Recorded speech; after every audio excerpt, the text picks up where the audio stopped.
What is love? Is it an action? Is it a state of mind? Is it sacrifice? Is it all the above? I will show you the definition of love through a story. Many years ago, there was a woman who became pregnant. She knew she was going to have twins long before the doctors ever told her she would. She slowly started to prepare her kids for the upcoming babies as well as the rest of the family. She was so excited to have her babies and looked forward to every ultrasound to see the gifts that God had put inside of her. One day the doctor told her that there was a problem with the babies. They had what is called twin-to-twin transfusion.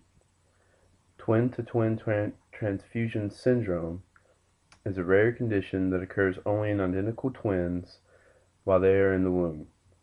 TTTS occurs when blood moves from one twin to the other. The twin that loses the blood is called the donor twin. The twin that received the blood is called the recipient twin. The doctor told her that there was one twin that was the recipient and the other was the donor. In extreme cases, one of the twins is likely to die. The recipient twin was the healthier of the two, and they informed her that there was a way that the recipient twin could be saved. In order to save the recipient twin, they would basically have to abort the donor twin. With no hesitation, she refused the treatment because she couldn't stand the thought of killing her baby. The doctors encouraged her to have the procedure done in order to save the recipient twin, but she adamantly refused. She knew what the doctors didn't know. God had a plan for her babies, and she was going to see it through. The babies were due on September 16th. However, on July 12th, the babies were born. The donor twin was born first and was very sickly.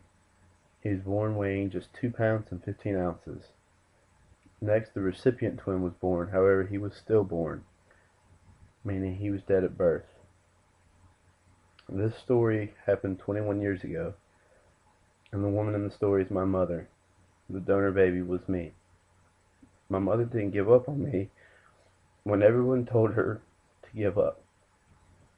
She refused to give up on me even though I shouldn't have been the twin that survived. The story just begins there, as my mama continued to have faith that God had a plan for me. The doctor said that I would be on a ventilator for weeks. I was on one for 5 hours. They said I would have sight problems by the time I was 4. I didn't get glasses till I was 18.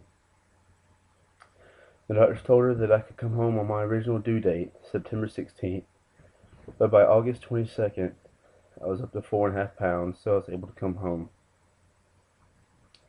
I've continued to grow, and my mama has been there for me the whole way. She was there when, as a 4-year-old, I had surgery to correct my bow-leggedness. She was there when I fell and sprained my ankles. She was there when I broke my wrist and had surgery. She was there when I broke my other wrist and had to be in a cast for months. And she's still here today, an angel among us who loves me to no end. I'm honestly a walking miracle, and I wouldn't even be here if my mama didn't believe in God's plan for me 21 years ago. Everything I am I owe to my mama, and this speech is in honor of her. I love you, Mama.